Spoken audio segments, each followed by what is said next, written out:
যোনে যি কৰিব তেনেকৈ পৰিব। বৰ কি দৰকাৰ মই ক'বৰ কাৰণে, মই কিয় ক'ম তেওঁলোকৰ কথা? কাৰো কথা মই নকওঁ। কোনে কি কৰিছে নকৰিছে মোৰ ৰকিবুল হুছেইনে চিন্তা নাপায় নেকি? মই ৰকিবুল হুছেইনে কাক কেনেকৈ কেনেকৈ কি কৰিছোঁ তেওঁলোকৰ সকলো মানুহে জানে। গতিকে মই কাৰ বিপক্ষে ক'ম? ৰাইজে দেখিছে অনেষ্টলি কংগ্ৰেছ কৰিছোঁ। ঠেলা হেঁচা মাৰাৰ পিছতেতো জীয়াই আছোঁ। মোকতো গোটেই মানুহটোক মাৰিয়ে পেলাব খুজিছিল, দেখোন চুৰ ডকাইতক লগাই পুলিচ লগাই মাৰি দিব পেলাব খুজিছিল। মইতো ভয় কৰা নাই, হয়তো মাৰিয়ে পেলাব কেতিয়াবা। একটোপা তেজ চাগালৈকেতো মই মানুহৰ পক্ষত থাকিছোঁ। গতিকে কোন আছে কোন নাই সেইটো পিছত হ'ব। আল্লাহ ভগৱানক মই বিশ্বাস কৰোঁ। কাক কি কৰিছোঁ নকৰিছোঁ সকলোৱে সকলো কথা জানে। আপোনালোকৰ মাজতো ভাগটো এবাৰ এচামে নুৰুদাক ভাল পায়, এটাতে বেয়া পায়। মই যদি আকৌ নুৰুদাৰ বিকশিত হেডিং কেইটামান চলাব পাৰিব, আপোনালোকে গোটেই কথাখিনি জানে আৰু মোৰ মুখেৰে ওলাব বিচাৰিছে।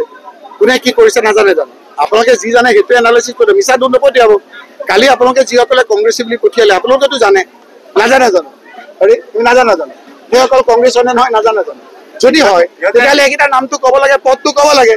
এতিয়া মই যদি কওঁ যে বিজেপিক আমি হিমন্ত বিশ্ব শৰ্মাক বিজেপিৰ পৰা আমি মুখ্যমন্ত্ৰী পৰা আঁতৰাব বিচাৰিছোঁ, সেইটো কৈ দিবা নেকি যে বিজেপিৰ মাজত এটা ভাগ হৈছে, বিজেপিৰ মাজত ভাগ হৈছে? মই বিজেপি নে কংগ্ৰেছ এইটো বিচাৰ কৰি নাচাবা নেকি? মই বিজেপিৰ পদ কি আছে সেইটো নাচাবা নেকি?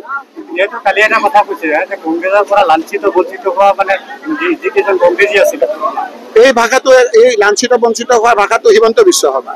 কংগ্ৰেছৰ পৰা ইমানখিনি লৈ এই ইমানখিনি কৰাৰ পিছতো কংগ্ৰেছৰ পৰা লাঞ্ছিত বাঞ্ছিত হোৱা এই কথাখিনি হিমন্ত বিশ্ব শৰ্মা আৰু তেওঁৰ এই গ্ৰুপৰ মানুহখিনি। যোনে যি কৰিব তেনেকৈ পৰিব। বৰ কি দৰকাৰ মই ক'বৰ কাৰণে, মই কিয় ক'ম তেওঁলোকৰ কথা? কাৰো কথা মই নকওঁ। কোনে কি কৰিছে নকৰিছে মোৰ ৰকিবুল হুছেইনে চিন্তা নাপায় নেকি?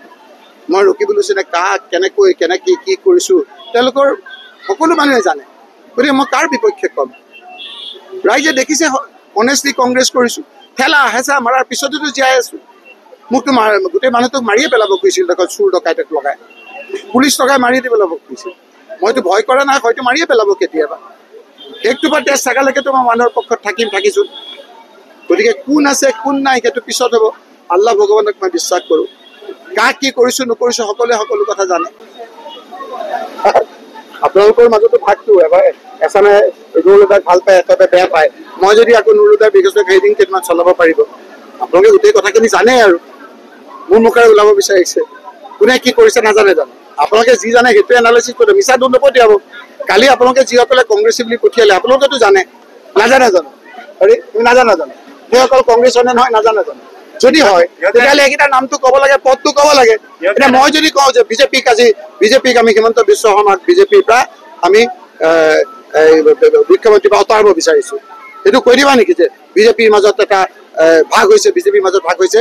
মই বিজেপি নে কংগ্ৰেছ এইটো বিচাৰ কৰি নাচাবা নেকি? মই বিজেপিৰ পদ কি আছে সেইটো নাচাবা নেকি? যিহেতু কালি এটা কথা কৈছে যে কংগ্ৰেছৰ পৰা লাঞ্ছিত বঞ্চিত হোৱা মানে যিকেইজন কংগ্ৰেছী আছিলে, এই ভাষাটো এই লাঞ্ছিত বঞ্চিত হোৱা ভাষাটো হিমন্ত বিশ্ব শৰ্মা। কংগ্ৰেছৰ পৰা ইমানখিনি লৈ এই ইমানখিনি কৰাৰ পিছতো কংগ্ৰেছৰ পৰা লাঞ্ছিত বাঞ্ছিত হোৱা এই কথাখিনি হিমন্ত বিশ্ব শৰ্মা আৰু তেওঁৰ এই গ্ৰুপৰ মানুহখিনি।